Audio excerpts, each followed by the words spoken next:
and how that, like, I told you I'm not gonna hide it anymore. Like, I'm gonna pump. Like, I have a newborn, I'm breastfeeding. I don't know how that's gonna make you feel. That's life. I mean, you have to. You just had a newborn. Hey guys, welcome to Little Blackbird 91. Yes, we are talking to you guys about Never Ever Mets. Season 2, Episode 2 recap. I'll have a few people on who are going to come and share their thoughts on this particular episode. Look, there's a lot of things that were happening. I can't lie to you. We see a lot of the couples and we're like, whew. I mean, at this point, we ask them real questions as to why this is even going on. The main couples on this episode, one was Irvin and Alicia. That was them. They had their scuffle in the episode where they had a disagreement about being safe. Okay, there was another situation between. I don't even have the picture. I wish I did. Charli and Jared, which you just saw the clip. They have 6 kids combined. And listen. Let's be honest. Brother said he's not going to look after the 6 kids. Okay, that brother said he ain't gonna be looking after the 6 kids. Don't bring him in. Don't involve him. Do not mention his name. Okay, all right. 6 kids is crazy. All right, 6 kids crazy, and I get it. But that brother has lied to this woman and will continue to lie to this woman. I can feel it right now. All he wants is some cheeks. We saw an exclusive. All he cares about is cheeks. And this is where we have to hold some men accountable. I can't lie to you. Why are you lying? You want some cheeks? I'm sure if you wanted cheeks, if you asked her for some cheeks and told her you don't want the commitment, you could have got those cheeks. But you trying to lie and trying to draw her into a situation. Now, of course, they both lied. But my thing is, you continue to want some cheeks and you got 6 kids together, but you know you don't want to commit to her, leave it alone. Just say you don't want it. Just say you don't. You just say the real thing. I just want to hit. I just want to hit. I can't lie to you. You'll do better. Trust me. You will do better. You'll win a lot more. Okay? Alright? Don't lie to yourself. You know what I mean? But anyway, listen, I won't be here long. Like I said, I want to get some people up on the panel, have this conversation, talk about it, because let me be real with you. This episode was interesting. There was some basura situations between people.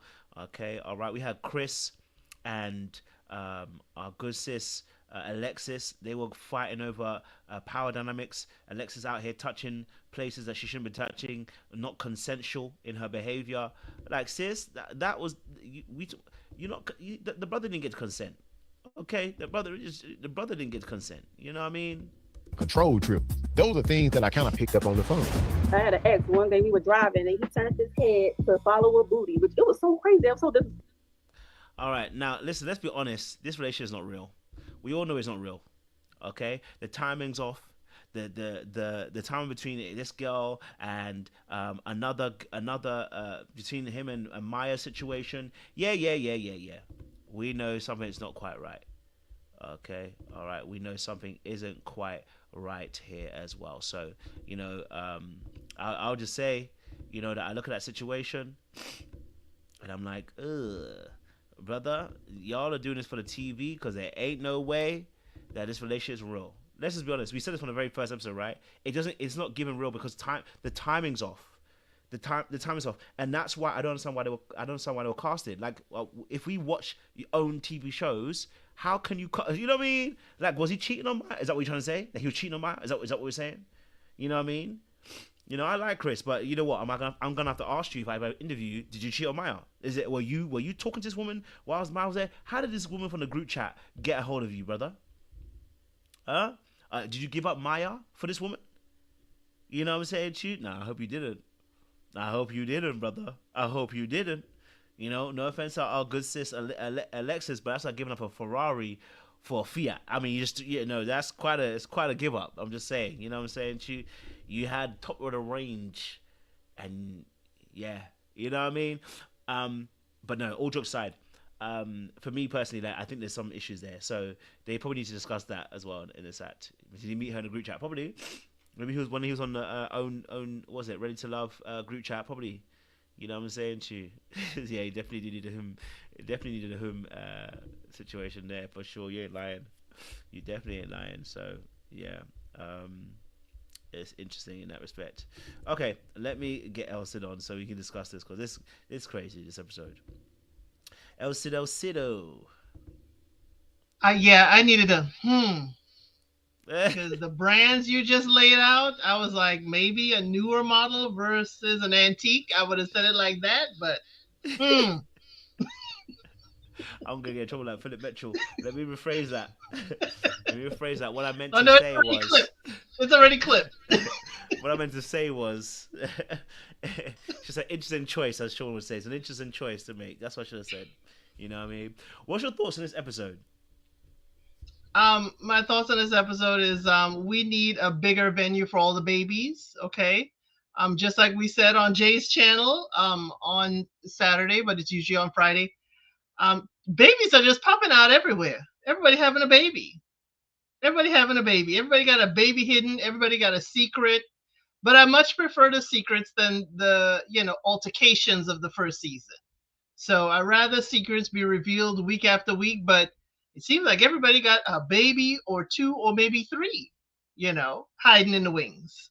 But we get a glimpse as to consent. We get a glimpse as to a lady not asking for permission. And a lot of times we ladies just think that the men want our touch. We just think it will be welcomed. You should be happy we're touching, but hey, you have to still ask and get clear consent, ladies. Yeah, you've told no lies there as well, and yeah, this season seems to be baby filled. You know what I'm saying? She like everyone's having little babies everywhere. You know what I mean? And I guess that's probably realistic. People actually having, sorry about that. People are having the rest of their life. Damn, I got a cold. But people are obviously getting on the rest of their life, and so they're living it as they are. So it's interesting this particular season. Like you said, there's no hands, but there's definitely babies that are coming out. So I'm intrigued to see how this will go. And the rest of the season, we're only on episode 2, and there's already a lot of stuff that I'm looking at like, ugh, this ain't it. You know what I'm saying? This really ain't it. So, but yeah, let's chop it up. We'll chop it up. Let's chop it up from the very beginning. We'll talk with the different couples. I'll play a little clip as well, so you guys can see it as well. I'll just see what you sent to me. I said, yeah, I will try and get that the decals on. But let me get the clip for you guys because I think it's not trying to deliver me. All right, let's start with. I mean, listen, I said we're gonna go through all the couples, but to be honest, all the couples weren't really involved in the conversations today. So let's discuss. Obviously, I want to discuss the main one quickly because that, you know what, that's the one that they're gonna take out all that energy. They're gonna get us all into a little tizzy. So let's talk about that situation. Okay, we're gonna talk about our lovely couple, Irvin, and our good sis, Alicia. Okay, let's talk about their situation. We'll play a little clip. We'll go on. For nothing. You can't. You do yoga. That was cool. I didn't interrupt you. And then you had the nerve to say that it was my insecurities. That was insulting to me. I was so insulted. It's the fact that you have a way of flipping things and making it seem, put it on me when you did something wrong. All right, Irvin and Alicia. What's your thoughts on this situation? Because it was, it was interesting. She flipped it on him about the insecurity. Talked about, talks about obviously how she felt unsafe. What's your thoughts? Alicia, the way she phrases and does things can get that man in trouble. Okay.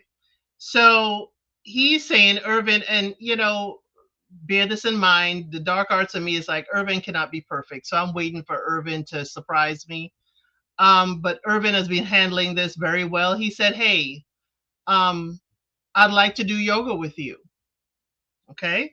She decides to go do yoga at another time with Brandon, and he sees it. And Irvin doesn't bust in the door. He doesn't kick in the door saying what the heck is going on. He waits. He lets her have, he knows how important yoga is for her. She does yoga to kind of center herself. So he waits. He has a conversation, and she kind of pushes back because he is, she probably feels he's judging her. And she says it's your insecurities. But I think it's her disrespect. If my partner asked me to do something and somebody else asked me to do it at the same time, no, I'm either wait or I'm gonna go check with Irvin. Irvin, are you ready to do yoga too? Is it okay if we all do yoga, or I just push the other person aside because you're here for Irvin. Unless I'm mistaken, you're here for Irvin. You don't even have to touch him on a yoga mat. He's over there, you over here. Yes, there is some intimacy with yoga. There's a, transference of energy with yoga. But you don't have to touch him. You said the dancing was too much. Have the mat over there, you over here, and we do the poses. He doesn't really do yoga. He said he was trying to come into your world. So he's showing interest. So I really don't know what Alicia wants. I don't know how telling him it's his insecurity is going to bring him closer to her or want to be closer to her. I don't know what her end game in this. Irvin wanted to talk. He wanted to be understood. He wanted to bond with her. I'm not sure what Alicia's end game other than to push him away.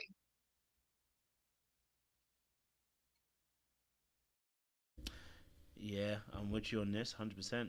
I think Alyssa, I just think that I feel like, that she was trying to push boundaries.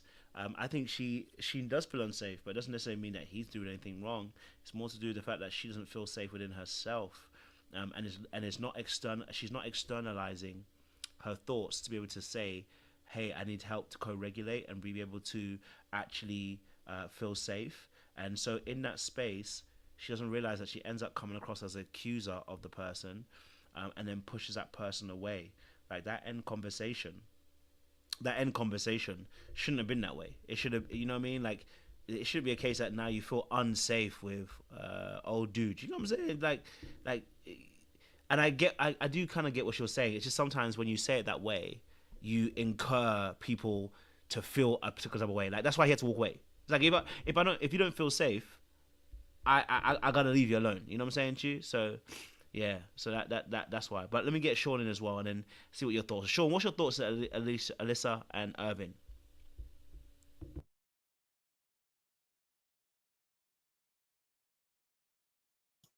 Hey, you were kind of low, and I hear it in the comments too. Okay. So first, I thought it was me.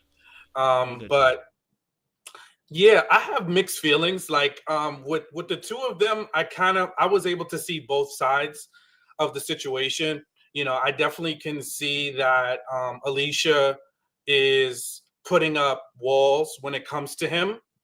And her personality is, she trying to figure out the way, like, how do you, like, she's a little rough with her words, perhaps. So, even with the food situation, it just seems like she needs to work on her softer skills and the way she communicates. She even said that when they did the exercise, that's something she struggled with in terms of telling people versus, asking and getting permission. So I think there's a big opportunity there for her. I don't think these two are a match. I definitely don't think they're a match at all. I did get a little of what she was saying. I think she used some triggering language when he was kind of sitting down on the bed, because sometimes you can be intense. You don't have to be yelling. You don't have to be raising your voice. Because as soon as he sat down on the bed with her, the first thing he said is, "I'm not feeling you." And I think, like, when you lead a conversation that way, you kind of just start off from a negative standpoint. And I know she had, obviously done the wrong thing by choosing to do yoga with Brandon. I think that's who she went with instead of him, and then not even communicating that. And then they had a little bit of an exchange when it first happened, and she wasn't really open to owning it. So I think these two just don't communicate effectively. I think he made the right decision when she said she doesn't feel safe, to, like, walk away. But I did understand what she was saying, because his energy is, he's very intense. And I think he is just trying to, he's trying to, like, find his way with her and see where he fits in with her. And I think that could be intense for someone that is still trying to figure out if she has the chemistry for him. But I think he's, like, all in, because he said to her, "I don't mind. I just want to lay in the bed, even if we're not doing anything." And I think, again, she put up that boundary, like, "Hey, we've only been on one date." I think like his over eagerness sometimes can, make somebody feel like, oh, okay, just back up a little bit. And again, I don't think has bad intentions. I just see how his energy can come a little bit strong because he's like, hey, you did this, you did this, you did this. And then the other part, and I'll end here, is he didn't even try to take her side. After the whole debacle in the kitchen, he immediately dismissed her, and dismissed it. And I think like if you're trying to build a relationship with someone, you want to at least be open to hearing them out. And I'm not saying he needs to go in there with boxing gloves and, go toe to toe with the other guy. But at least you want to feel like, hey, if I bring you an issue and I say this is a problem, I don't want you to immediately dismiss me and say, oh, well, I already know how you are, so I'm sure you started it. So I think like, they both got some things to work on. But what if it's the truth, Sean, that she went in there and she started some mess? What is he supposed to do in that situation? He did listen to her. He did let her vent and, state how she felt about the situation and what Ty had said. But I was in agreement with him. I'm not getting up and getting my blood pressure up when I know your tone, which you admitted that you're a little bossy, could have been the problem.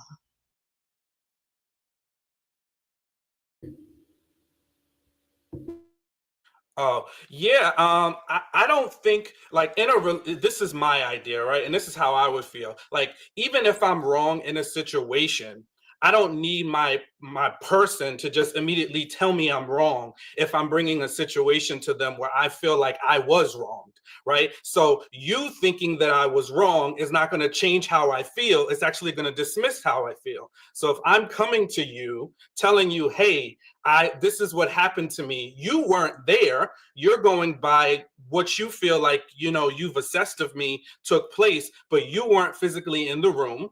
So I'm telling you what I felt and what my takeaway was. Your initial feelings, I wouldn't want that to be like, oh, you probably just created the whole thing. Like it would be to listen. It would be to empathize with her. Again, I'm not saying he should go out there and fight her battles, but to enter into a situation with giving the person the benefit of the doubt. And I think because he's already hurt by her, he's not able to give her the benefit of the doubt when she brings a situation to him. So I think that already starts your relationship dynamic off in a not good place, because Irwin is always looking to see, does she really like me? Does she really like me? And this is how she's treated me. So every situation they go through, he's constantly going to be assessing her that way. So she's always going to have to kind of prove herself to him. So I just think you should not be in a relationship with somebody if you don't think that, you don't see the best in them. As he's having to prove himself to her in a sense. But I guess where I'm coming from, I do agree with you that, he should listen, and he is coming from a place of hurt where he doesn't want to jump up and be her superhero because she just, squashed his feelings like a gnat. But I think I'm coming off from the feeling that I can be very, tone deaf. I can be very, harsh. And, Mr. Elsa would listen to me and he would be like, now, how could you have done differently? He don't even have to go elsewhere. He could be working through it with just me. Doesn't have to talk about it with Ty in this instance, or the Ty. So I guess that's what I'm coming from. It is like, we can work through it.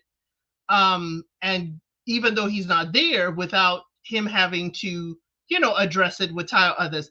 My thing about the whole food situation is we have Tatiana, who's a vegan here, and I haven't heard Tatiana buck up about what's on the menu and what can I eat and what can't I eat. So while I appreciate Alicia does have dietary restrictions, she is certainly not the only one in the house with dietary restrictions. Yeah, I mean, listen, I think with the situation, there are some key things here, which is that I see both sides, right? So this is a very difficult because you're brand new physically, and maybe some of the the insecurities that she has also has begun to show up, and that's also triggering him a little bit as well, seeing the way she's behaving, because he doesn't have necessarily a baseline of her physical behaviors. So like you may talk to someone over a phone for a long period of time, but you don't get to see their behaviors, right? So if they tell you a story, you only have their side of the story to tell. So you're gonna take their side of the story when you're on the phone. But when you actually see someone in person and you get to experience them, you then get to see their behavior up front. And then this is where it makes it a little bit more difficult because, like I said, when you get to find out people's, I guess for me personally, attachment styles and how they behave, it makes it a bit more it makes it more easy to understand. But if you don't have that perspective, you are just going to see the person's behavior like, this is wilding. I'm saying, you know what I mean? Like you went into a kitchen, and he doesn't know this, by the way, because of course we are seeing this. So when we're having a perspective, actually, my perspective is skewed because I'm not seeing it from how she told the story. I'm seeing it from what they show us on the camera. And, I do think that maybe Tay was a little bit strong, but I think you're strong because you are jarring me. You're coming into a kitchen, talking about food and telling me what to do. And then it was proven because she did the exact same thing to her man. So you've got a way of doing things that cause people to be annoyed by what you're doing. But as I agree with what Sean was saying too, is that when she came to him, he still had to validate how she felt, right? And then it could be a message or a note for later on to say, hey, babe, listen, look, I heard what you said earlier on. Just in future, when you do approach these situations, sometimes when you say certain things, people are going to have some way about they're going to respond to it. It could have been a pull up maybe a little bit later on, just so that he shows that he is on their side. Because sometimes, listen, whether you're right or wrong, like Sean said, when you sometimes you're wrong, right? But you want your partner just to back you. You know what I'm saying to you? And I've always said this: in public, back me; in private, cuss my ass out. You know what I'm saying to you? Like, wait till we get home, and then you say, "Listen, babe, I had your back, but that was a basura." You know what I mean? That was basura. You know he was off. You know what I'm saying to you? So that was where he potentially missed part of the mark as well in that aspect, as well. So I definitely hear those points. Yeah. Any other additions to that? Because that yoga stuff was crazy. But yeah. Yeah, I just think that and as Elsa mentioned earlier when she was talking, like we did go back and forth with some aspects of this, talking about it on Jay's channel. I think the food thing could go a lot of different ways. Again, I'm going to preface it by saying, she came in to the conversation with the very, dogmatic way of approaching it. Like, I need you to do this, take out the butter, do you have vegan butter, not too much oil, blah, blah, blah, blah. As somebody who likes to cook, I think that Ty could have also been just a little bit more accommodating. I felt like as much as she was being annoying, because I think we all can admit at the very least she was being annoying and kind of a little bit of a nuisance, the way she just kept prodding at it. I think like he might have overreacted a little bit, right? She's not, with his thought process of she's not my girl, so I don't need to cater. No, but when you're cooking for other people, you need to consider them, right? You don't necessarily have to tailor every aspect of your dish to all 20 people, but it is an act of catering and caring. So I wish he wouldn't have reacted the same way, like as harshly as he did. And I think that also, I think it's a little tough too, because they're just meeting each other in person. And as much as you might want to just jump right in and like start giving your assessments, because now you've collected information from talking to the person virtually. Now you've seen them for a couple of days, so you feel like you've got them all figured out. Well, it's not that simple. I wish Irwin would have just like, just kind of like chilled a little bit. You know what I mean? Like sometimes it's okay. Like it's very soon. You don't know if the chemistry is going to be there. Ease off the gas. And I think because he likes her, and there's nothing wrong with that, he's so busy trying to get her to where he is, he's pushing the gas. So I just want him to just ease up, kind of regulate himself, check his reactions to things so that, he can just let things temper and figure out what it's going to be before he's guns a-blazing in one direction or the other. You know what Ty sounded like? Ty sounded like I done said the menu out loud to the group. I then asked, does anyone have a problem with the menu? And then no one said anything. And then here you come. Okay, the butter, we could change the butter. Okay, we change the butter to the oil. Okay, not that oil. Ty's frustration would be like how I would be frustrated. And I'll probably be snappy too. I'm hungry, probably cooking too. It's like I'm trying to accommodate, and there's no avenue here. And I done said it before, and you didn't say anything earlier. That's what it sounded like. That doesn't mean that's what it is. But again, there's a way, especially when people are handling your food, there's a way to speak to them. There's a way to address things. Because, I don't want Ty's attitude being all up in the caper sauce that he's making with that catfish. Because definitely, even though I don't have that dietary restriction, I'll be looking sideways. You done rattled the chef. You done rattled the chef, and the food ain't going to taste as good to me. Yeah, I mean, me personally, I think there's a way to talk to people. Same way I think that Irving could have validated her feelings when she came back from the kitchen. I think also a little bit of accountability goes a long way, darling. Just because what I felt was that what she did starts riots, especially between men. You come up from the kitchen and you made it as if like this man just came out speaking recklessly to you. So now if he now has to go and speak to Ty, this becomes an issue. And actually, reality is, you went there trying to tell man what to do, instead of actually suggesting you did the exact same thing you did to Irvin later on. This is and so this aspect of her wanting to tell people what to do, boss them around, be almost like she's commanding people, it rubs people up the wrong way. And so the other aspect, I wish that when she came and told a story, she would have told a full story as to how we got there. Okay. All right. Like, because when you do that, you cause issues with people. You know what I'm saying to you? But like I said, I do feel like, yes, he could have been a bit more calmer when he displayed it. Maybe he could have been a bit more chill when he heard her say this. I think, again, if you're asking someone to do a favor, there's a way you ask someone to do a favor, because you're asking to do a favor now, because he's already started cooking. Right? So if you're asking them to make you a favor, when you talk to someone and ask for a favor, you don't make it sound as if they owe you this favor. You know what I'm saying? You are asking them to do you a solid. So the way that you approach it, the way you say it, the way you talk about it should show that.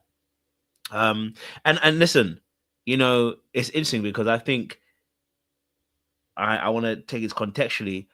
Some people do not play with their kitchen.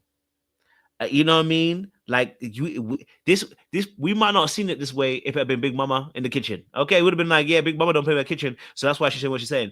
Some people don't like playing with their kitchen. Like when they are cooking their food, this is not the time to come and be telling people what to do. Okay, I know for me personally, anyway, in the African household, this is the time to now start joking around. When the food is now being properly cooked, this is not the time to now start joking around. It's serious business that's going on. You know what I'm saying to you? So if you're asking Ma to add a little something for you, like sometimes when I was younger, I asked Mom, add a little butter to that. I was crazy. I had something, add a little butter to that rice for me, Mom. You know what I'm saying to you? And she'll look at me like, there's a butter, because there's a way you have to ask. There's a way of asking, right? So when people are in the kitchen, I've learned that some people really, they are territorial when it comes to that kitchen. They don't want you cleaning dishes. They don't want you packing up after them. In fact, they don't even want you in the space. Don't even have a conversation because you are frustrating them. Some people really do. That could be their kitchen. So maybe Ty's one of those people. And at the same time, he has to also let her know that, listen, hey, when it comes to my kitchen, I don't play. You asking me questions and saying what you're saying, it's starting to jar me. He could have been a bit more communicative in terms of telling the truth of how he's feeling rather than just kind of pushing back so directly. So that's something that he can learn to do. Because if he's some of those people, you got to let people know that. You know what I'm saying to you? So they're aware of that. Yeah. Any additions to that kitchen situation? I feel judged. That's how I am.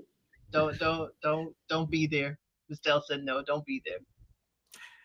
Look, we all know, again, like I like to cook, but you have to be conscious of who you're cooking for. It's a difference when I'm cooking for my family, my loved ones, the people that know me, and I'm cooking for people that are virtually strangers. So I think if he wanted to volunteer to cook, you also have to have a level of like, hey, I'm cooking for people that not everybody knows me. I don't know everybody. So you might get people chiming in. Now, if you can't handle that, you know, you're not at home, you're in a shared place. So, you know, I think you have to also just be a little calmer. Again, I realized she was off the chain. She kept pushing from the vegan butter to you know, moving on to the oil. But I do think that, hey, you just can't conduct yourself as you do at home. When I'm home cooking in my kitchen, or if I'm at somebody else's kitchen, or if we're on a group vacation and I'm in the Airbnb cooking, you know, I'm not just going to flip out. Imagine, Kojo, your girl walks over to me, I'm cooking for everybody, and she's like, hey, listen, Sean, you know, can you take some of this out? Or I don't like that. I'm not going to flip out at her and be like, oh, that's Kojo's girl. You know, I'm not going to do that to her, because, you know, that's your girl. That's somebody else's, you know, that's somebody else's girl. Not even, you know, forget about that she's someone else's woman. She's another person that I don't know that well to be able to receive or gauge me snapping at them. Because even Jay's Ty's girl made a little comment to him like, hey, you might want to take it down a couple notches. That's all. I think he needs to just realize what setting he's in. He's not in his home. And lastly, you know, me and Jay talked about this. I don't know about this catfish blackened with the capers and all this other stuff going on. I think he was doing too much. I might have asked him to take a couple of things out of that dish too, because, you know, blackened catfish, caper sauce, a little bit too much to my liking.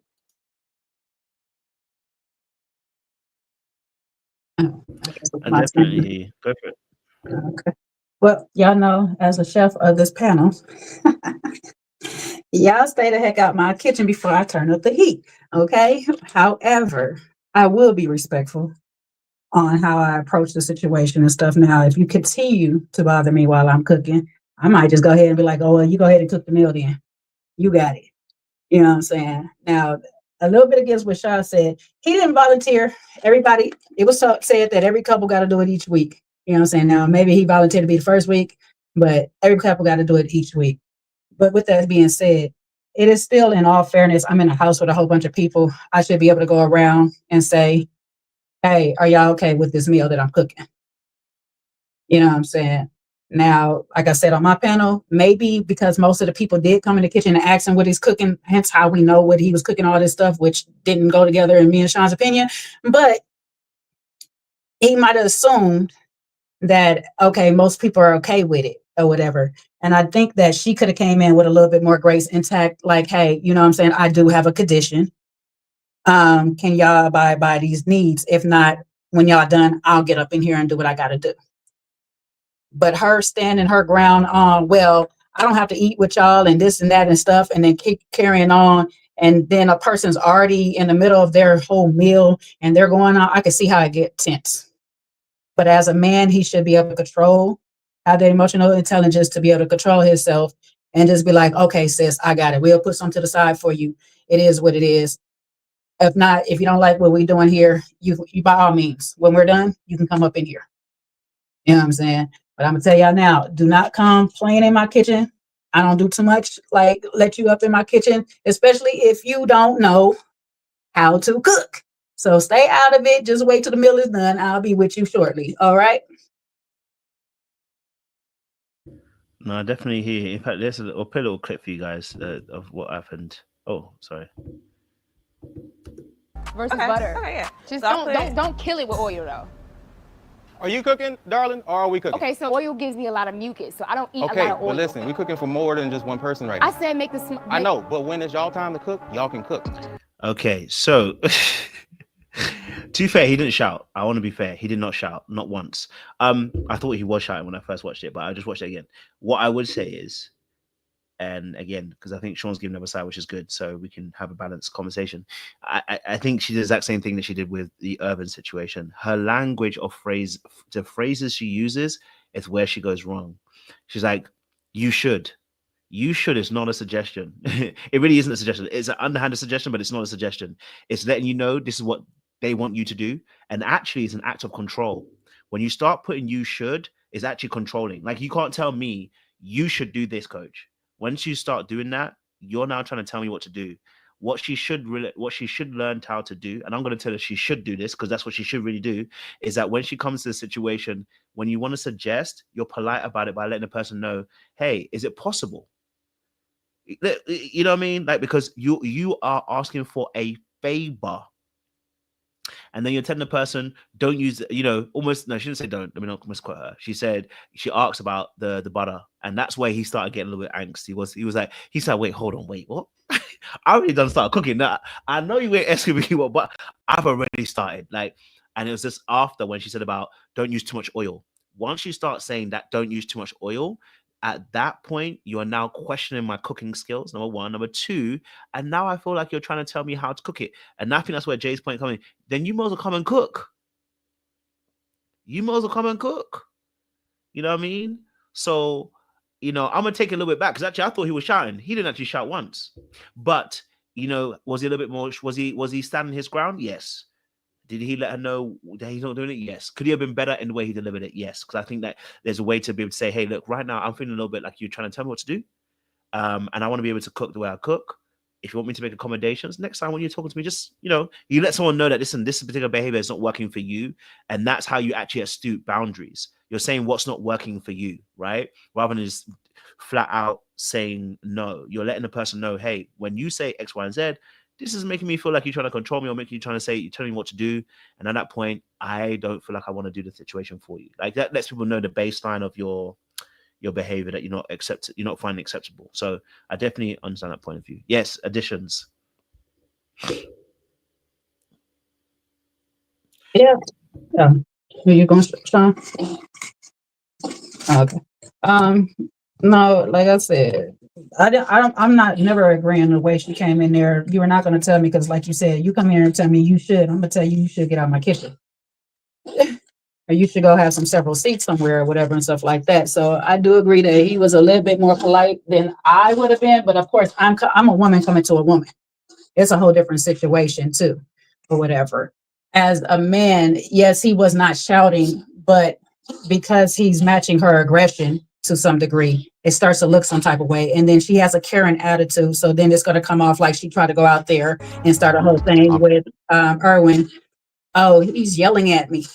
No, he's not yelling at you, but because he is talking stern, it comes off in that manner. It's just like at some point, just leave them alone in the kitchen. Just go. Come back in there later on and cook your food. And then that extra little comment that she made, well, I'll go eat by myself. Go eat by yourself, sis. Please do us all a favor, because now you're getting on my nerves. You know what I'm saying? So it's just sometimes you got to stop aggravating people. I like my food cooked with love. Do not make the person mad that is cooking my food, please. Okay, because I might have cussed her out myself. Like, please leave him alone or whatever. But I like the way that, what is her name? Brittany diffused the situation and calmed him down. But I'll just say this, like I said on my live, she just need to watch. Brittany needs to watch that attitude too, though, because it can get directed towards her at some point too. So. Yeah, I think her word choice, like when she said, don't kill it, don't kill it with oil. I think that's probably like kind of what started to set it off, and to your point, I just her word choice, the way, and then once he was like pushing back on her about, listen, I know what I'm doing, blah, blah, blah, blah. He started going in that direction. She explained herself. And I wish that she would have just explained herself first. That way you're softening the blow for the message you're going to deliver about asking someone that's cooking that you don't even know to tailor their meal for you, right? Because maybe he's not fully understanding why, because she's not comfortable enough to say, hey, listen, I have this autoimmune disease and certain foods hit me a certain way. But again, she said it in the end. So I think she should have led, hey, listen, guys, I know y'all are cooking. I'm looking forward to the meal. A couple of quick things. Certain foods do trigger me. So, just asking, right? Just asking if you guys, like you said, not demanding, not don't kill it, do this, don't do that, just explain herself and then lead with what her request is and then move on. Now, if he still had an attitude, then at that point, I think it would have just been like, let me just hit up DoorDash and I'm gonna order, whatever I want to order. Lastly, I think another a bit of advice for Ty is that Brittany, thank you, Jay, because I forgot her name. Brittany seemed to be doing a good job navigating the conversation with Alicia, like being the sous chef. So she was like, okay, yeah, we could do this. He should have, don't, like, if you feel yourself getting triggered, don't jump in. Brittany, I think, was doing a great job, and they could have figured it out. You know, you could just let Brittany continue to do the dialogue with Alicia, because sometimes, you know, like, this kind of personality triggers me, but I got my girl right here who's handling it really well. Let me not try to step in and do too much, you know? So I think that's where he kind of like could have also chosen an option to not go at her. Let's talk quickly about the yoga situation then. I want to get your thoughts on the yoga conversation that they had. That was an interesting conversation. Just to see you just do it on the fly for somebody else, it's offensive to me. Oh, I didn't realize that. That's like, You're walking away. we always talk about us being a team, but she just chose to do yoga with somebody else. That wasn't considered. No. Okay.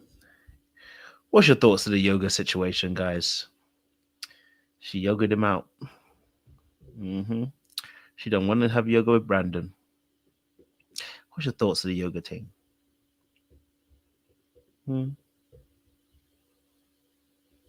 All right. I guess if no one's going, I mean, I feel like she was passive aggressive, you know, with that one going to, especially if they had discussed it previously to do yoga together. And she already told him, you know, no, I don't want to do it. I don't want to disrupt my morning, whatever reason she gave him. So I wish she wouldn't have done that. And then, you know, try to pretend like, hey, you don't realize that doing yoga with somebody else, especially when he's already asked you, and now here you are with somebody else doing yoga. I don't know where there's confusion. I think immediately we all understand, like, hey, you know, I'm doing yoga with somebody, another stranger that I don't know, that's actually here with somebody else. I'm not doing it with the person I'm here with. You know, I should have, if not do it, but also realize that once it's discovered that, you know, the person I'm with is going to be upset. Their feelings are going to be hurt. Definitely the feelings hurt. You don't want to be around that man. You know, if you don't, as I said earlier, you don't have to touch him for yoga. They could be on two separate mats. So what is the problem being in the room, going through the poses with you? You know, and I think she threw out that insecurity line because Brandon got a body. And if we remember, I'm not being, you know, insensitive, but Irvin doesn't look, you know, as cut in the six pack as Brandon. So I thought it was real. She really tried to cut deep with that one on Irvin. But definitely, she don't want to be around Irvin. And to do the yoga with Brandon after Irvin asked her to please set aside some time for their own bonding with yoga, yeah, she don't like that man. And she just wanted to do her own thing. And she's, as you said, Kojo, very passive aggressive. Passive aggressive and don't take accountability, like Irvin said. Like, that's the whole issue, ma'am. You don't take accountability. You want to shift the conversation and the blame over to him and insecurities. But any person in their right mind that likes somebody will feel some type of way about their partner being asked by somebody else to do something that they asked them to do, and they obliging that person, but never obliging them. It's different if she'd have came down and said, hey, me and Brandon, is that his name? Me and Brandon is about to go do the yoga. Do you want to join us? Or Brandon, you know what I'm saying? I'm ready. My body is now ready to do the yoga. Let's go do the yoga. Since she was saying that was her reason why she couldn't do it in the first place, is because she allows her body to do whatever it is. Well, now your body's ready to do yoga. Okay, he asked me to do yoga. Let me go call him real quick. And yes, me, you, Brandon can do the yoga. But she didn't do any of that. And then when he called her to account about it, she wants to say, oh, that's just your insecurities. Like, no, ma'am, that is just you not taking accountability or being upfront about how you feel about me. That's what can happen and stuff. So when we get to the later conversation of him bringing up, I still feel some type of way about you, saying it's my insecurities, and she's sitting here trying to flip it. Now you got an attitude. Now I feel unsafe. Now we have a whole problem because now you're just deflecting. You're still not taking account of how he feels about the situation at the end of the day. He's been obliging to how your body feels all of this time, yet you can't take into account that he feels some type of way about you going with another man, not another woman, but another man doing yoga, which is wild. Kiki, watch your man. Yeah, that was a bit wild. I can't lie to you. Kiki watching that bottle. She definitely was a bit wild for the yoga thing. I think, in these situations, it's very painful for the person on the other side. I wish she would have, in these situations, it's tough, right? Because obviously it's a yoga situation. It's the fact that it's another dude. It's the fact that obviously he already asked as well. So this actually wasn't a hidden expectation. This was something that was made very clear that I want to spend that time with you. I want us to have our yoga time.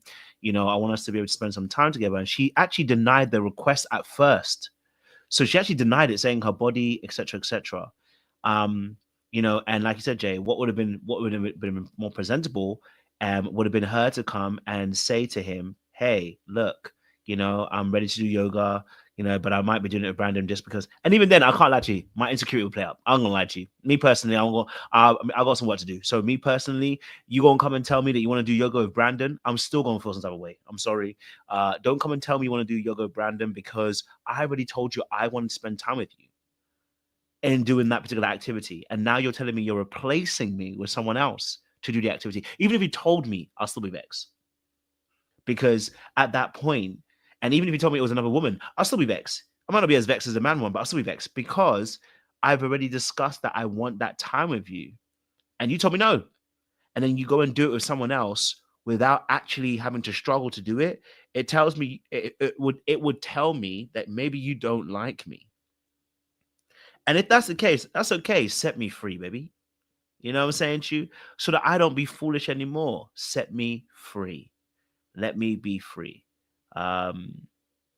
So for me personally, and then to flip it back onto me to say, is it my insecurity? I don't like using the word gaslighting because I think that's a bit heavy. Because when we use gaslighting actually is actually, you have to be intentionally setting up things. So you might gaslight someone in a moment, but to be an actual gaslight is a serious thing. But she's intentionally playing ignorant in the situation, right? Because she knows that she did not tell him that she was going to do it with Brandon. She knows that he asked her. And instead of just accepting that she was wrong, she tried to flip it onto old dude. Okay. All right. So for me personally, I would have been distraught in that moment. I would have looked at her some way like, what's really going on? Because that what you're doing is that's what I call it. It's manipulation what you're doing right now, because you're not owning what you've done, and then you're trying to say I'm the issue for saying what I'm saying. Actually, it's no longer safe for me to actually tell you how I feel, because you're willing to flip it around. So that's something she needs to work on. I think.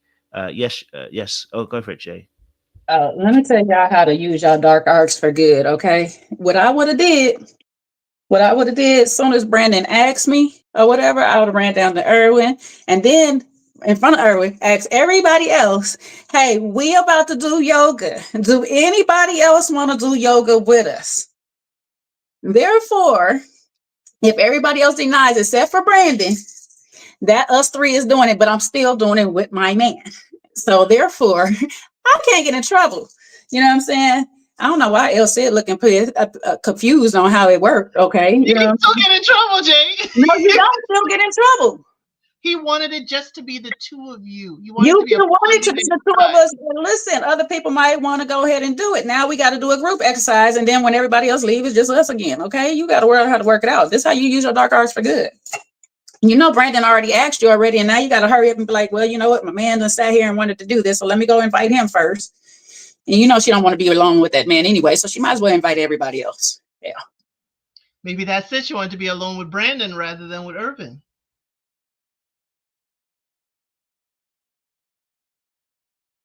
Well.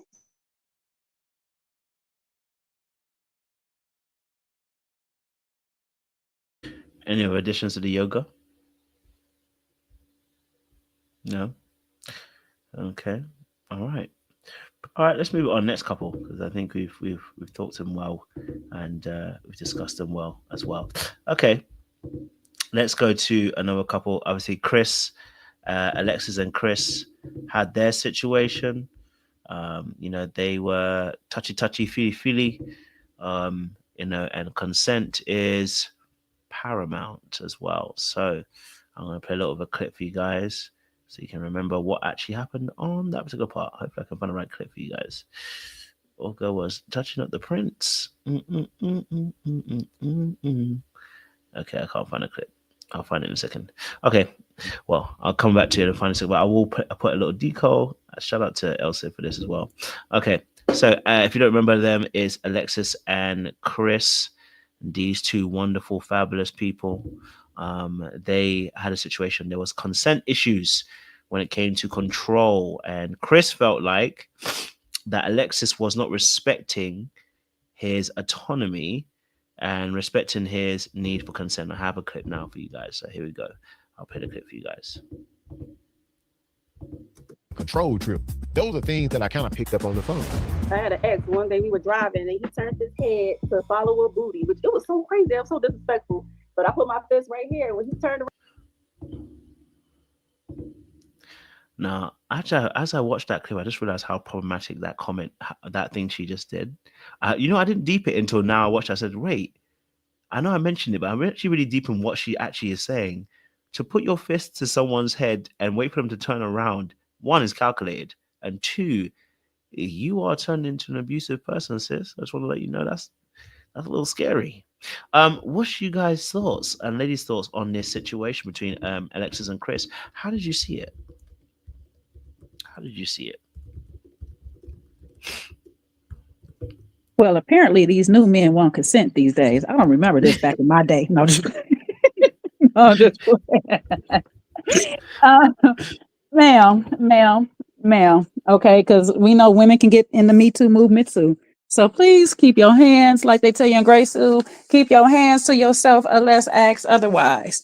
Not once did she ask for consent on that man. And then you tell this crazy story of how you almost assaulted another man or did assault, allegedly.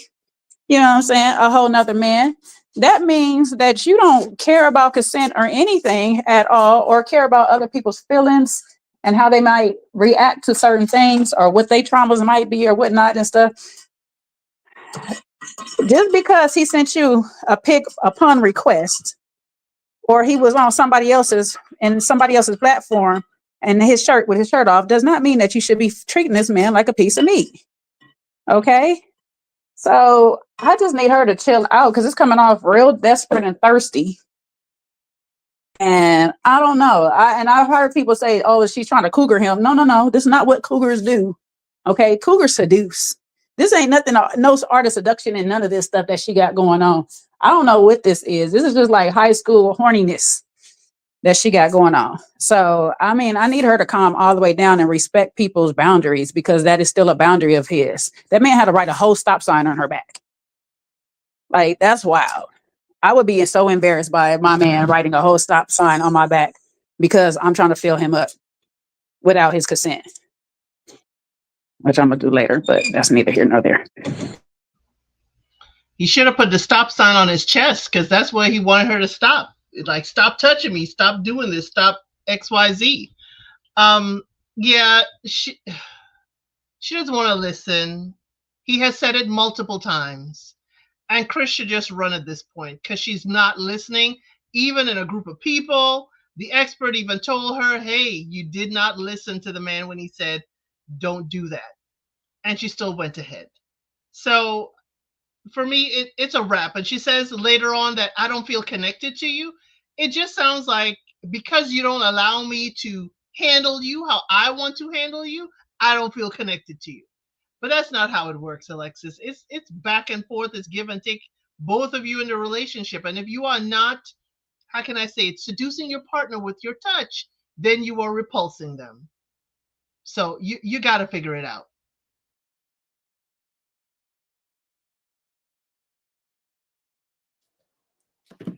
Yeah, I'm not buying it with these two. I'm sorry. I don't know what it is. I don't know why they're here. More specifically, Chris. He don't seem like he really likes this lady. So I'm not sure why he's here with her. She's doing too much, completely too much. And when she's, grabbing all up on him, not only was she, painting him in places without asking for permission, which actually was the whole goal of the exercise. She completely went against it and did whatever she wanted to do, put her hands in places, that was definitely not part of the painting exercise. And then got mad at him when he didn't paint her the way, or he didn't do some things that she wanted him to do. So yeah, I don't think they mix well together. They don't, they don't seem like a fit to me. I mean, at all. So I think they just need to abort mission. I'll be the pack it up police for these two. They need to pack it up and just head on home. I don't think we're going to get anything good out of these two other than frustration and aggravation. Can I take a serious moment? Because I know I've been playing a little bit or whatever. But on a real note, like if this was reversed and it was a man doing the same thing, we would all have like a super, super big problem. So that's what I'm saying. Like, not trying to compare, like make it equal or anything like that in some regards, but it's a problem. This is an overall problem because you're now violating somebody's personal space. Not only that you're going against them with, like, you're not trying to have the consent on them already and stuff. And then it's already messed up because a lot of times men are victim of this thing, but they can't explain it because nobody wants to believe them at the end of the day, because it's just a woman. You let her fill you up like that. Oh, you should just take it or whatever and stuff like that. No, he don't have to just take it. If he don't want it, he don't have to just take it. And we will want that same respect as women from a man. Like it's been many times you go out to take it back to like Freaknik or like Essence or anything like that, and some man just unconsensually grab your butt or whatever and stuff like that. That don't feel good. That's not comfortable and stuff. And so I don't care if I like really want you or you're my man or anything. If I don't want to be touched, I don't want to be touched. So respectfully, I have to treat you the same way. If I touch you and you tell me to stop, I got to stop. So she needs some boundaries on her. Like that's just self-control, man. I'm like, come on.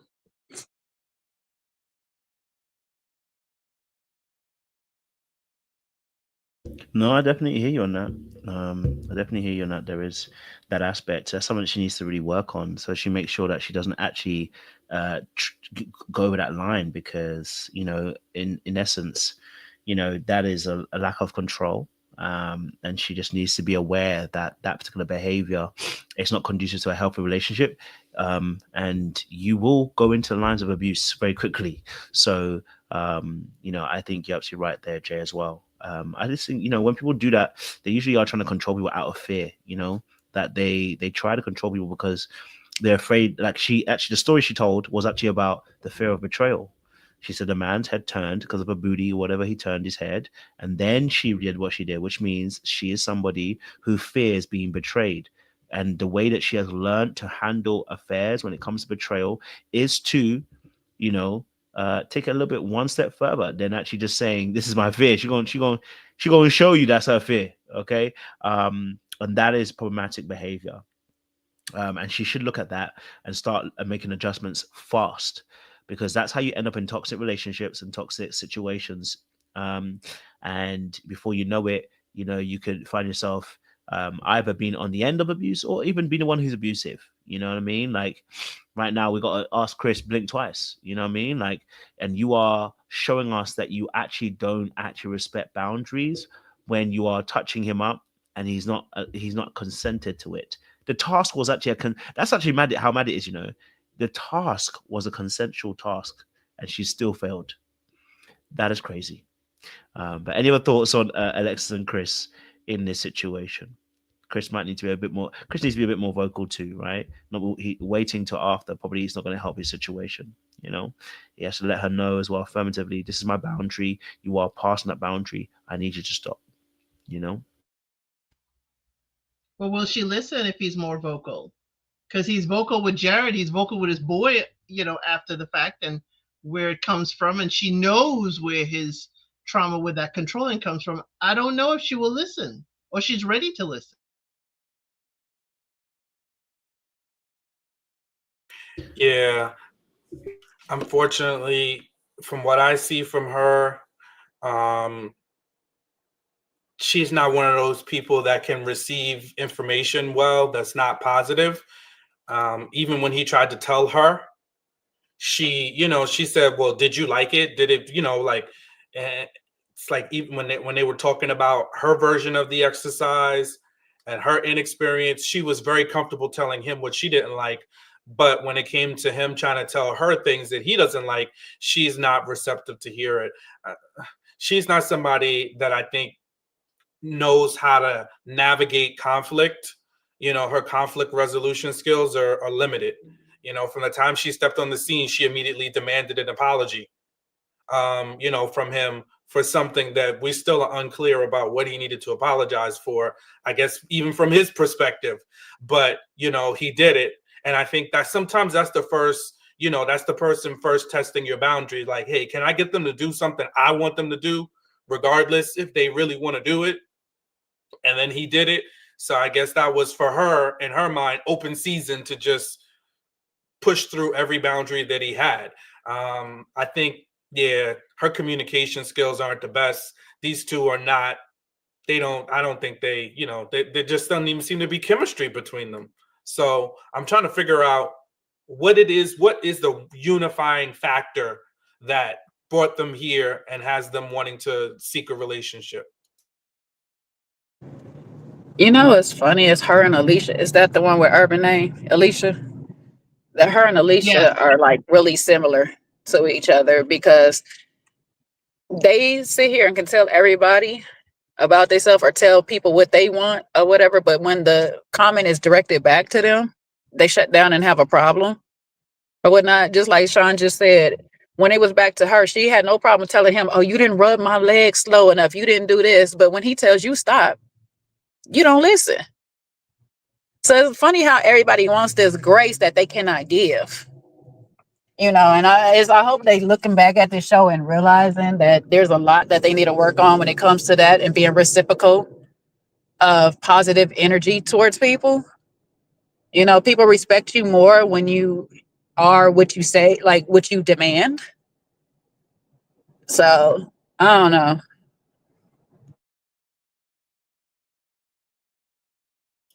And one last thing, I think that before people should get into relationships with one another, you should be able to name a couple of things you actually like about the person outside of their physicality. Like, what do you like?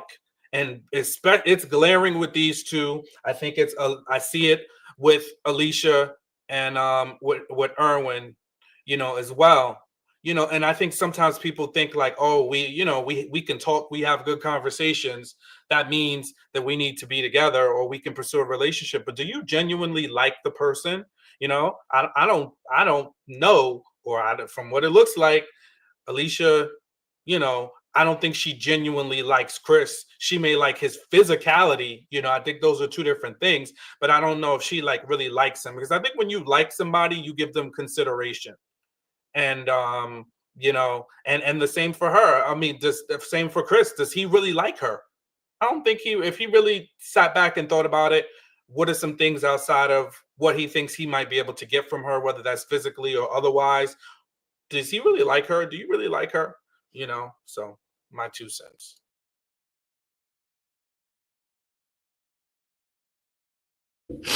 Definitely hear that. Any other thoughts on these two before we pass it over to Jared and Jared and the other person?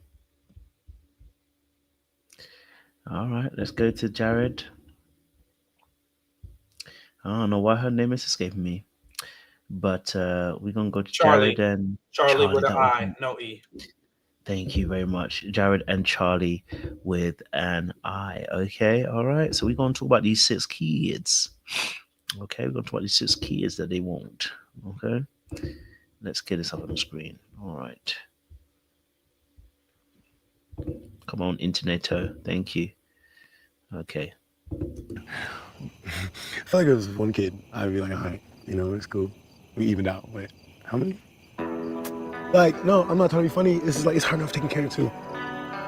I already have 2 kids. And the idea of...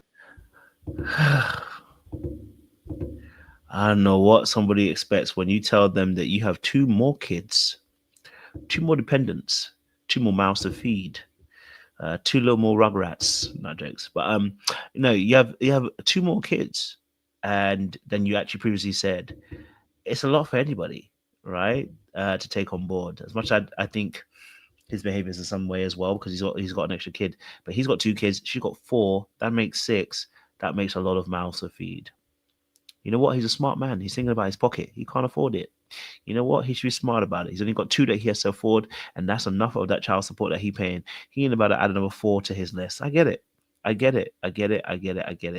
just need him to leave her tail alone, or be honest with her that he just wants to smash, and that's why he's here. What's you guys' thoughts on Jared and Charli? One thing I'm gonna do is forget somebody's name. What's your thoughts on Jared and Charli with an I? I would ask, does she want more kids? Because I didn't hear that question. Because then, do you want, you have yours, I have mine, and do you want ours? That would be a scary thought as well. But they're both hiding kids. She hiding more than him. He was just relieved that his secret came out a little more appetizing than hers. But this is like the second time she's done this with him. Her 5-year-old was only like about, if we calculate it, could have been less than a year old when they started talking 4.5 years ago. So she's been hiding, that child from him for 5 years at least. And the other children, so I'm sorry. I just would walk away. But yes, if he just wants to hang out, if he just wants to smash, just say it and keep it pushing. But be very careful, unless, another child is produced out of all of this. Be very careful. Y'all are both in a position where y'all have very young children. But this whole thing, yeah, they need to just hang it up. Him saying he's okay with it, I really don't think so. But he said, yeah, that's going to be too much. And she didn't want to listen. She really didn't listen. We should count this as the season of the ladies are not listening. The men are talking and the ladies aren't listening. So I think they need to just hang it up and go. She needs to go take care of her kids. He needs to go take care of his and just let it go.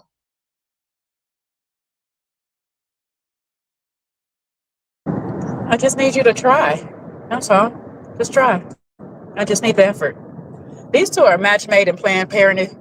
You know what I'm saying? Like, they just need to go ahead and wrap it up. And I said, I'm with you. Do you want more kids? Because if we're on Kojo's theory, he just wants to smash, please don't. Because guess what? She's going to be pregnant. Because clearly, she don't do contraceptives or whatever. Because she was smashing some random, quote unquote, person, like she say. How she got this last baby. So, I don't know. This is really crazy that these 2 are starting to be less believable than Alex and Chris. Because one, y'all done went to high school together. And I'm not saying that y'all meet. I didn't know everybody. I definitely didn't know the freshmen in my high school when I was a senior. Not saying that you have to sit there and know this boy or whatever, stuff like that. But then y'all got together because his PlayStation broke. And you happen to have one for him. Maybe I guess that was one that you took back from your baby daddy or something like that. But you hiding kids with the S, 2 S's, 3 S's on it.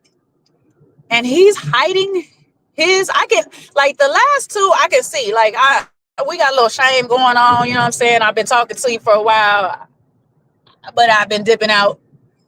But what, you relieved because she told you first that she had a baby? And ma'am, you doing audition tapes 8 months pregnant with somebody else? Where is these baby daddies? Where is these kids' fathers? Now you want him to try because you like him, but you don't like all of the other men that you slept with to have kids for?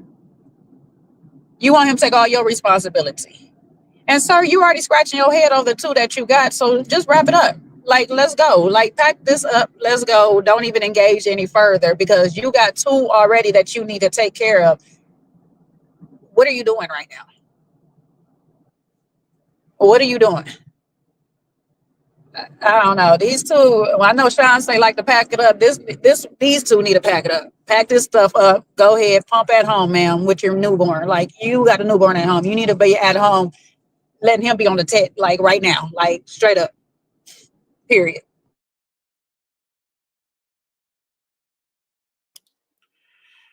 Yeah. I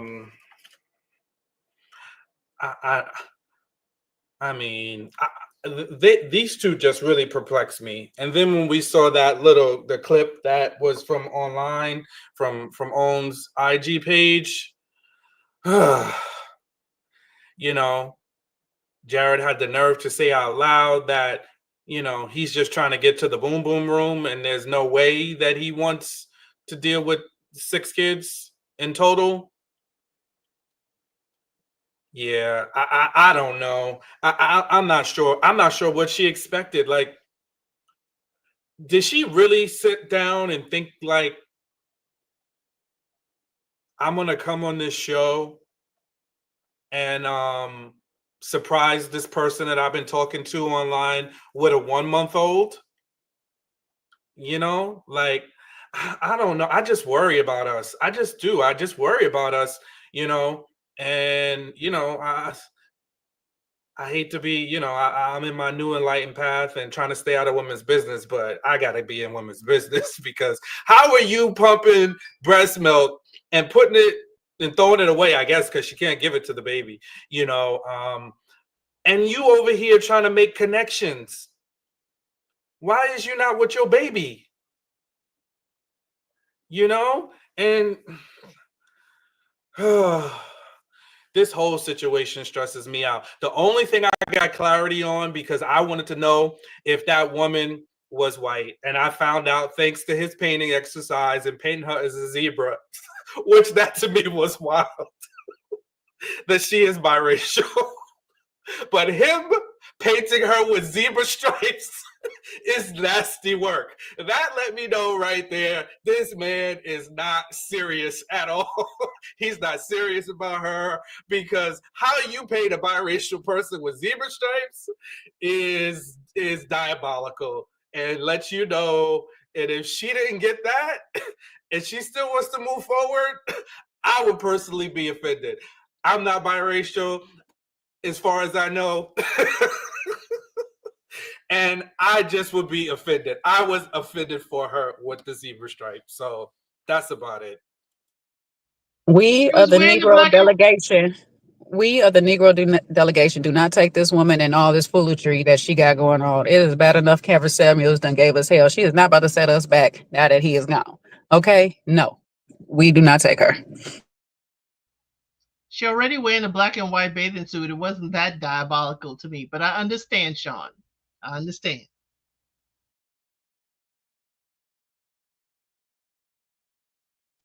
Let's not forget to add that his black queen got his tattoo named on him or named on her already, but she was carrying somebody else's child. Lord Jesus. It's a whole little mess. No, somebody planted their seed in a garden that his name is on. Okay?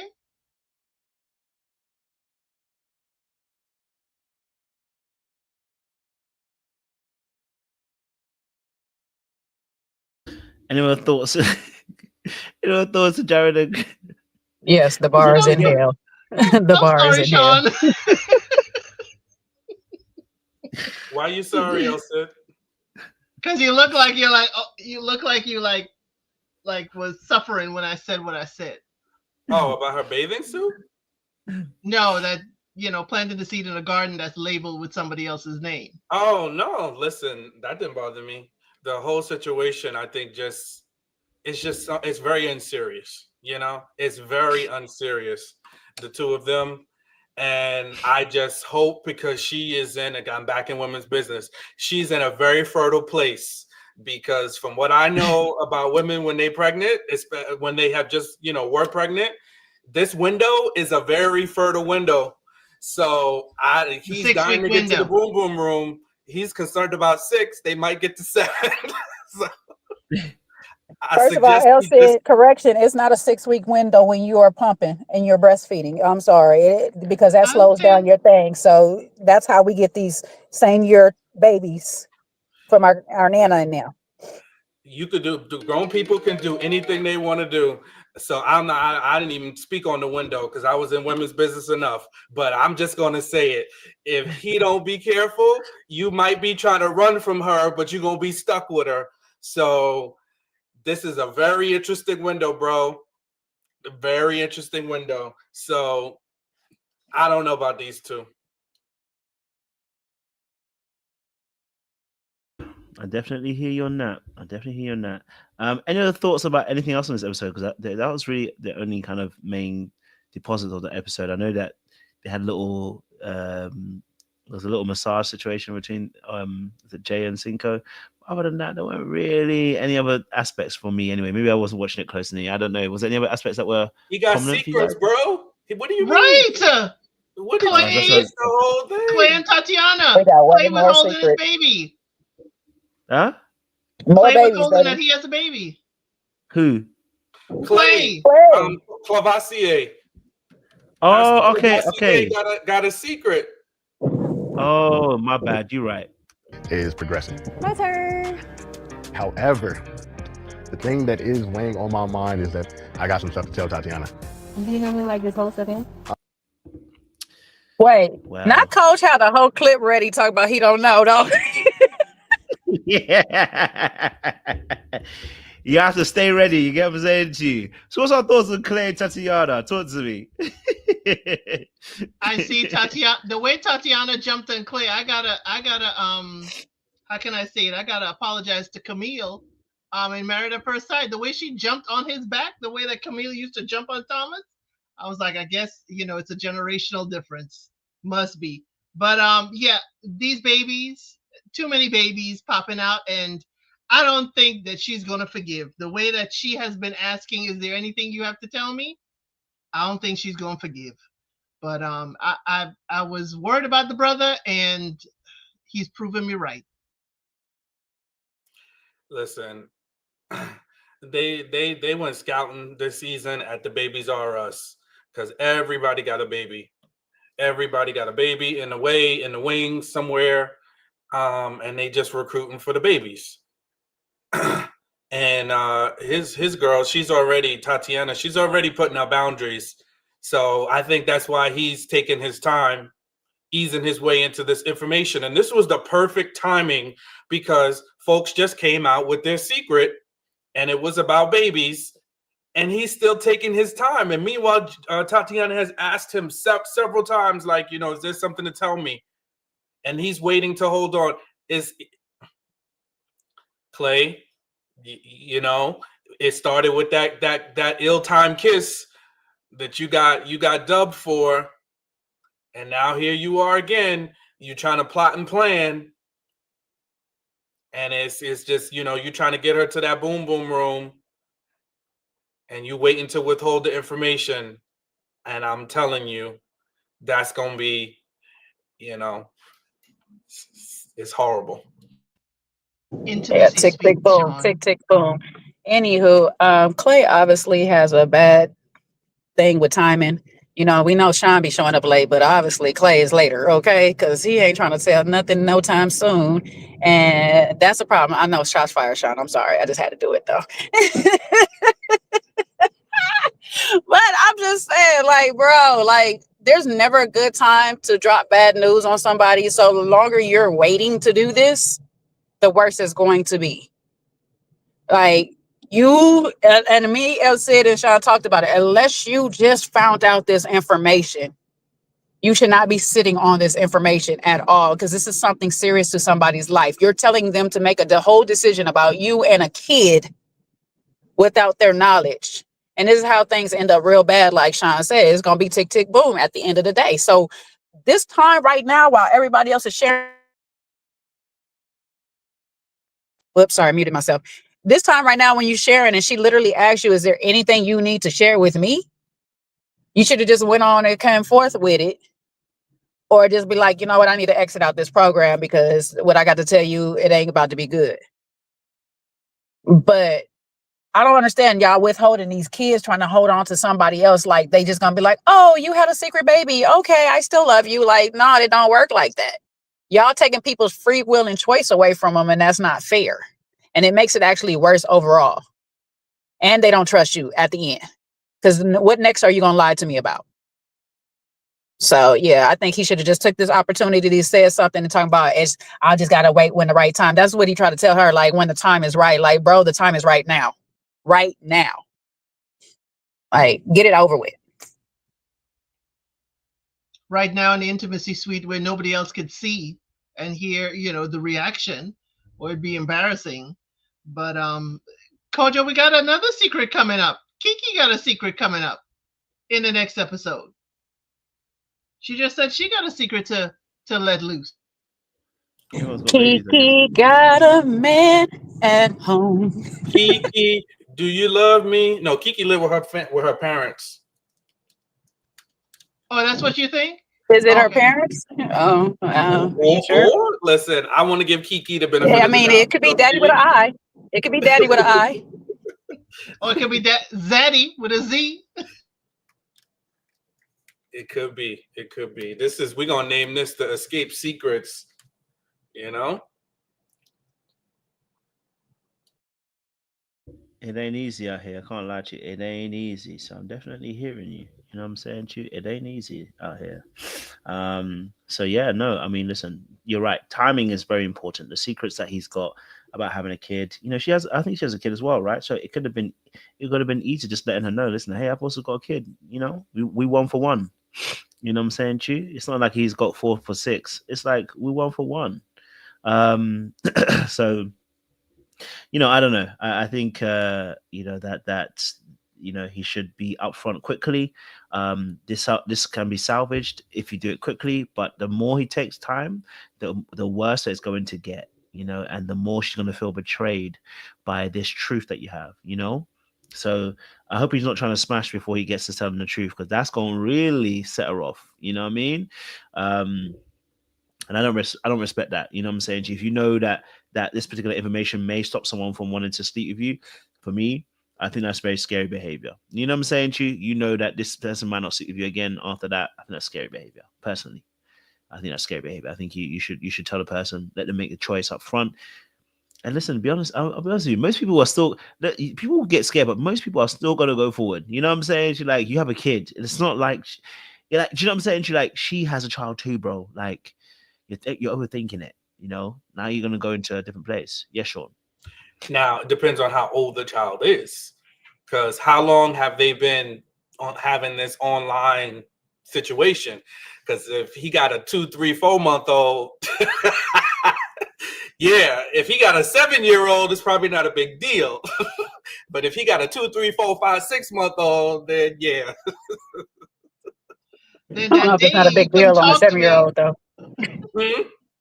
I don't know if it's not a big deal on a 7-year-old too. I told you I got a kid already, so why would you withhold your child from me? No, come that's on, what Dre. Yeah. What Kojo was saying is, why didn't he just tell her up front?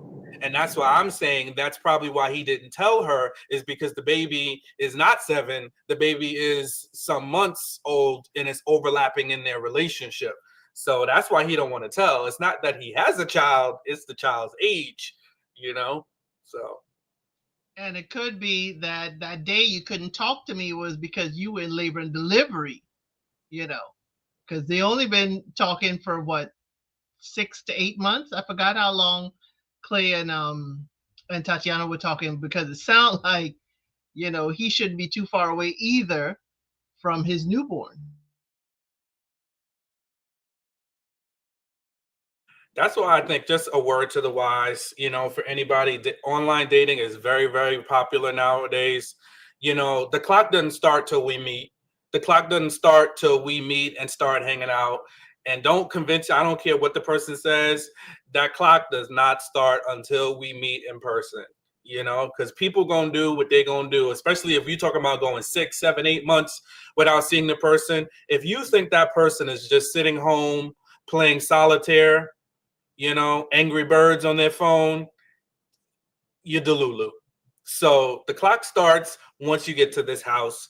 And, you know, for the never ever Mets perspective, don't get to thinking y'all got something going on. Meanwhile, this lady got breast milk in the fridge. And y'all been seeing each other for years. In the freezer. It'll last. You know what's sorry, you know what's crazy to me though? This is like Sean say, this is like the best time to confess all your sins to somebody and see if they still really want to mess with you, like before you even meet them or whatever. Not saying that they really true for you, because some people just be wanting to cluck real quick, but you can see if somebody really want to mess with you if y'all some months in of online talking or dating or whatever, and you be like, hey, listen, I just had a baby. I didn't know, you know, we haven't met and stuff. I didn't know how serious we was or whatever and stuff. We ain't professed our love to each other, but what's good. And if she still want to talk to you, then it is what it is. And if she don't, okay, well, now it's time to hang it up. I ain't never met you. Ain't no feelings exchange or no true feelings like that to me, in my opinion. I don't know. Other people attach differently than I do, but, you know, no love lost. I didn't spend no money to come see you. I ain't waiting. You know what I'm saying? Like, to me, it's just like, all right, chalk it up. I ain't got my little fun buddy to talk to and I'm lonely and stuff, but I can get out in the real world again. It is what it is. And where is your baby mama? Just like I'm going to ask that lady. And you could also make it up, because it could be that, you know, in the essence of things that y'all already know, and then you just play for the camera like it's a secret you're revealing. I'm hoping for at least Clay that's what it is, but it sounded like he don't want to tell, and he didn't tell. Apparently, there's a lot more Tylers in the world than we knew.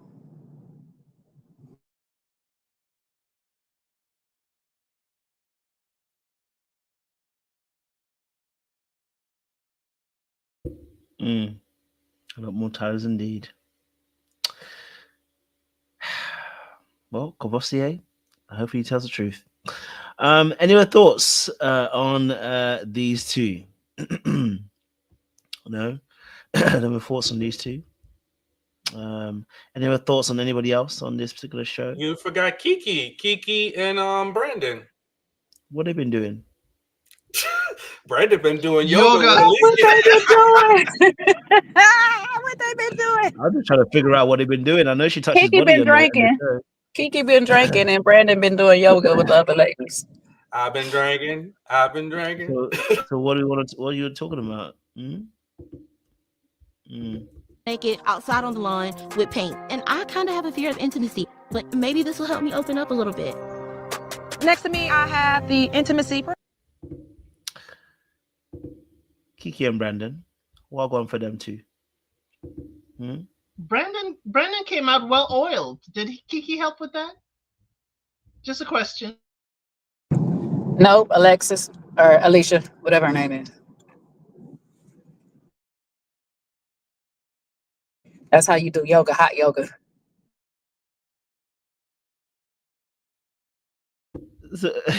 So what's your thoughts? Obviously, did Brandon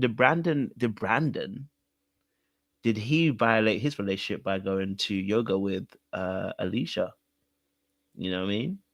I mean, because we don't know what Kiki's reaction is because we didn't get to see it. But is there a little bit of something? Is there something wrong with him going to that yoga with someone else that's not Kiki? Brandon said he lived by the don't ask, don't tell policy. You know what I'm saying? So, you know, as long as nobody was supposed to find out, it's not going to be no problem. Now, as long as Irvin keep his mouth shut, it ain't no problem. You know, my problem with Brandon, though, is when they were doing the painting exercise and Kiki says, do you like that that you can't see me? And his response was yes. What? And then he keeps screaming, I feel so submissive. I like this. I feel submissive. Like, sir, you still in control because she can't touch you unless you give consent. So how do you feel? What is your definition of submissive? I got a lot of questions. I think he'd be fetishizing, like big time. And he's starting to scare me a little bit. just to give him a little bit of, a break. Maybe he likes that his vision is impaired because it heightens his senses. Maybe that's what he meant. It heightens his feeling her touch that way. Maybe. I doubt it, but maybe. Are you being serious or are you being diabolical? It's true. If it's true. If your one of your senses is diminished, it heightens the other senses. So, hey. Yeah, you're being diabolical. Okay, Deacon, we're gonna have to talk after. Are you talking about? I understand that concept, but are you talking about that? And is it pertains to Brandon? Or are you being diabolical? I'm saying that it pertains to Brandon. It could be what he meant. I'm not saying it is. It could be what it meant. Okay. I take it back then.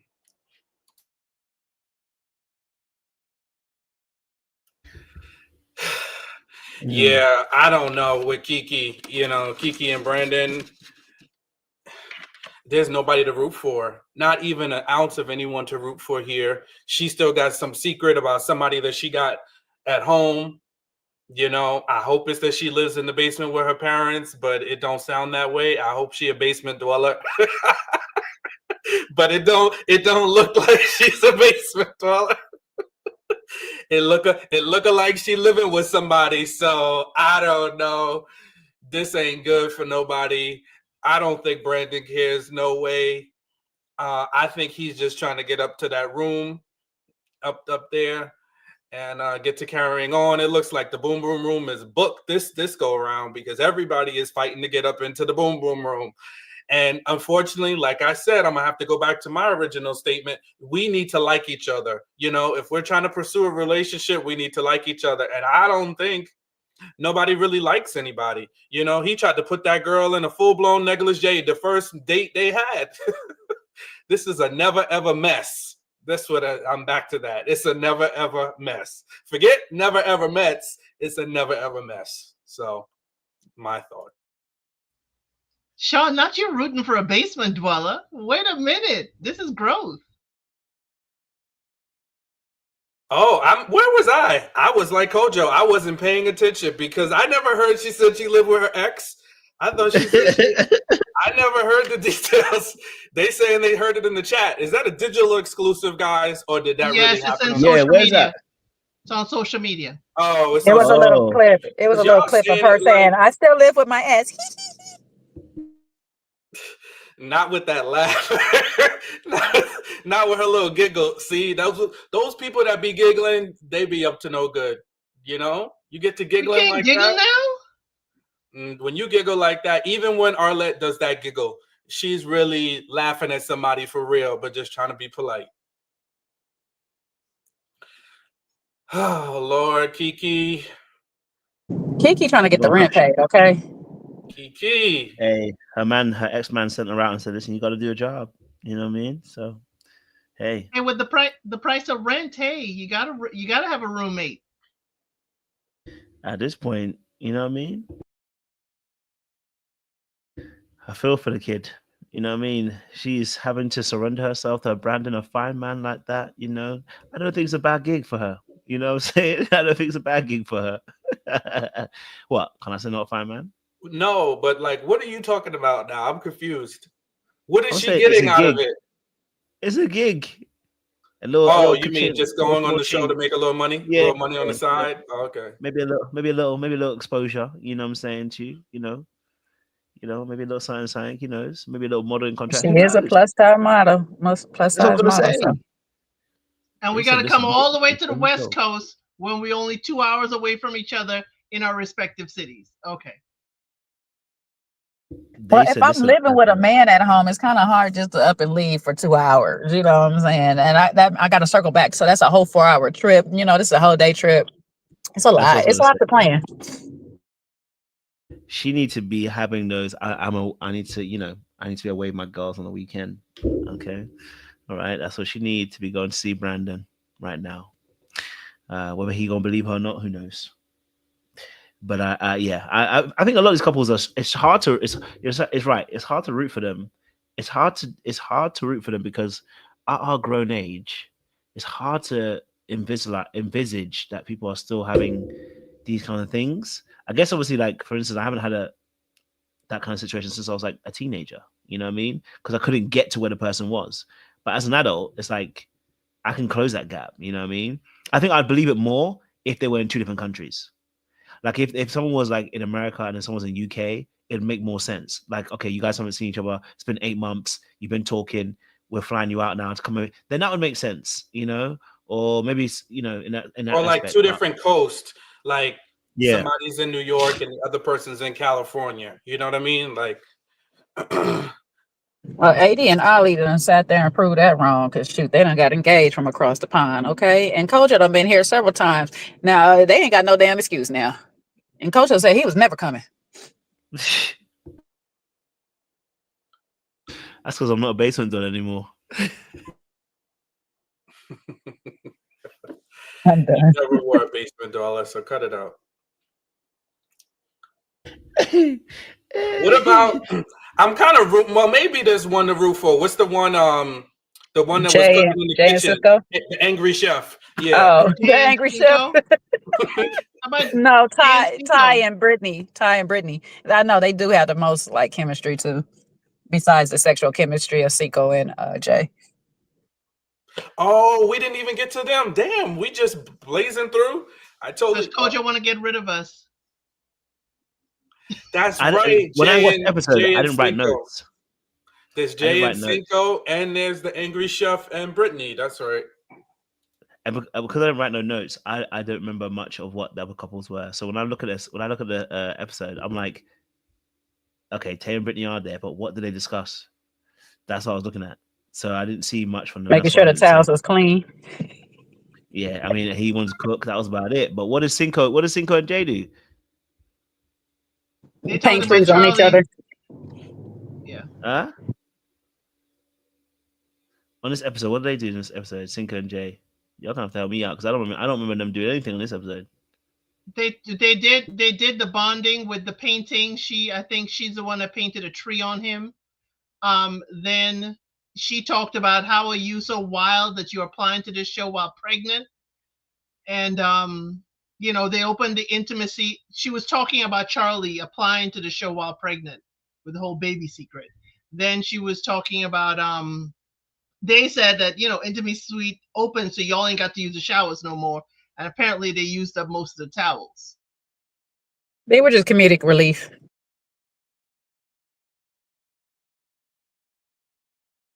That's what I was thinking. I was like, I didn't really see much in this episode. I know episode 1 they were, but let's see. I'm sure the next episode they're going to probably show a bit more to them because obviously them guys are macking early. So, you know, there's boom boom happening with them too. It's a bit soon. You know, they've got it out of their system now. Let's see what actually happens in terms of building a relationship, building a connection as well. You're right. Yeah, she drew a tree on his neck. You know, I guess she probably was tracking the chakras on his body. Who knows? But she drew that tree, and you know, she was describing, you know, what it was like. I mean, she was a little bit aggressive the way she touched that neck. I said, "The poor boy's neck." She done lifted her head up. I said, "Oh, brother, I said, is that what's happening in the boom boom room?" Avocado's coming next. Wait, who had the boom boom room this time? Was it Tatiana? Oh, and Clay Vassier, right? Okay. Well, maybe this without having to win it. Without having to win it, they just ran first. We didn't even have a challenge. But was there a challenge? I don't think that's how it was set up this time. No. Yeah, was it a challenge the first one? The first time it opened was a challenge, and then it was you run to get it as early as possible. Because I just remember that two's taking it up for most. The two old people taking it up from us. Well, listen, Tatiana told him very respectfully. She told Clay, "Hey, listen, you know, this is just for cuddling." That's why Clay don't want to. Clay don't want to tell her. He's still plotting. I really like Tatiana. She's my favorite. I need her to define, you know, Clay, I hope he had the conversation, define cuddling. And for how long?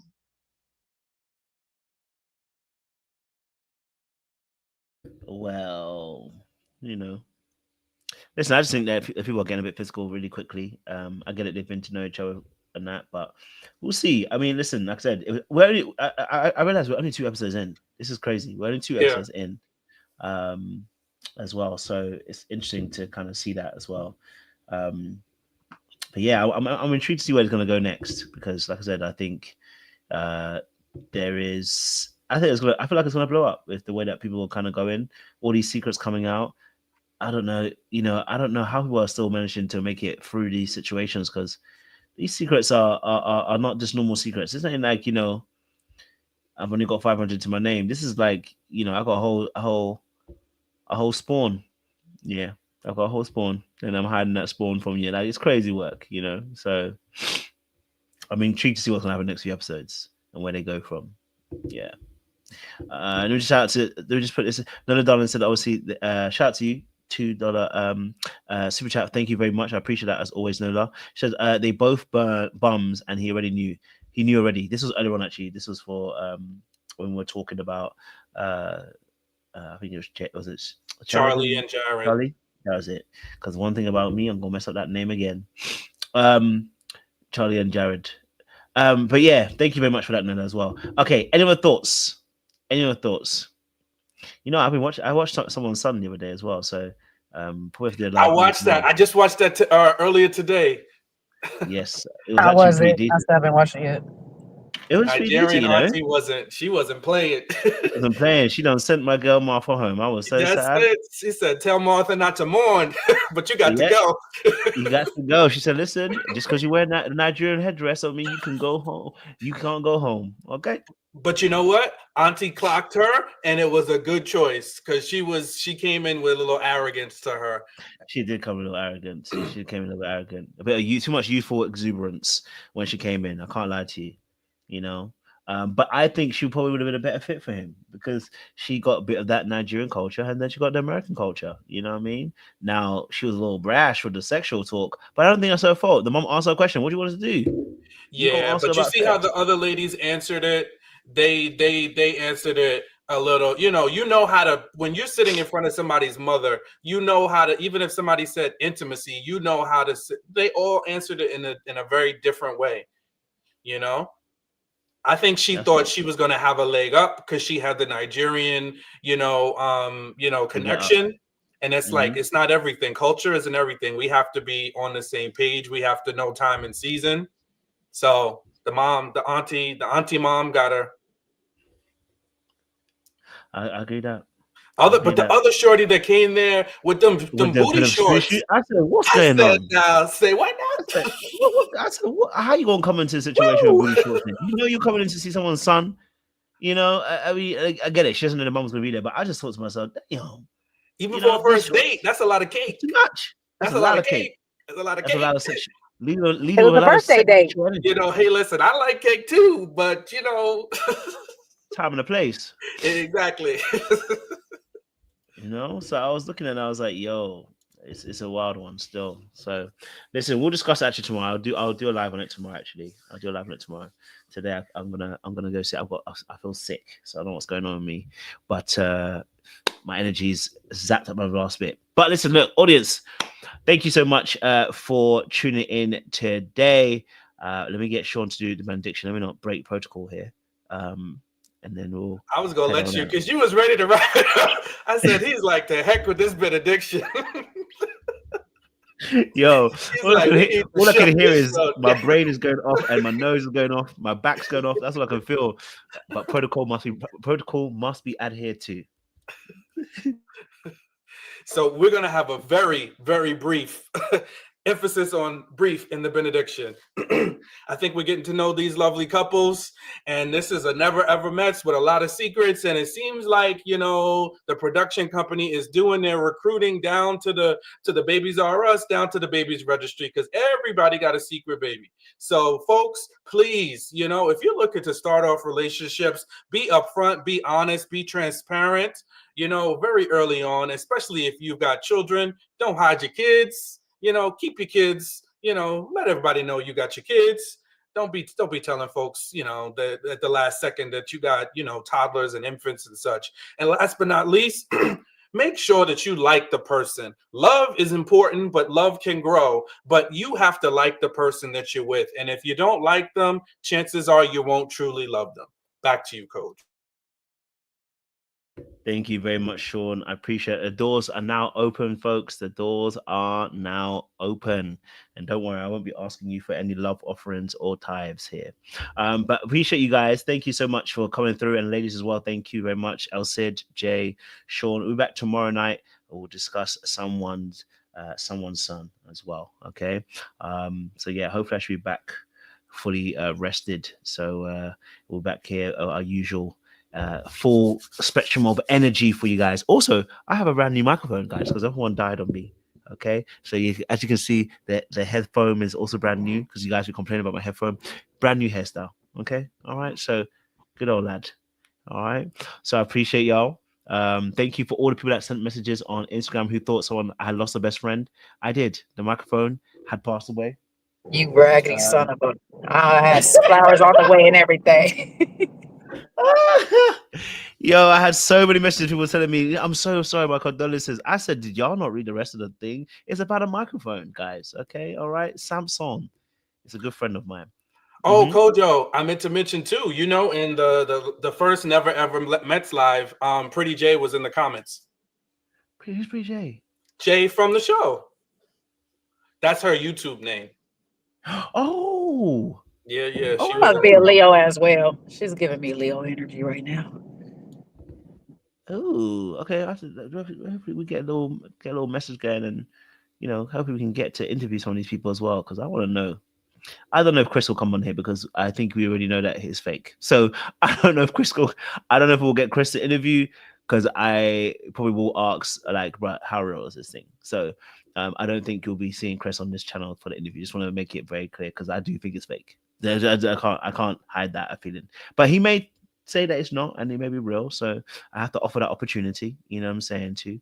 But I just want to make it very clear that I do think it's fake. The times are off. Otherwise, we out here moving mad. But that's a story for another day. But listen, audience members, thank you so much. We appreciate y'all. Stay locked, stay loaded. Shout out to Pretty Jay as well. Hopefully she's watching again as well. We appreciate you. Make sure you guys stay locked and you stay loaded. We'll see you again tomorrow night for another great installment. Much love, much appreciation. See you soon.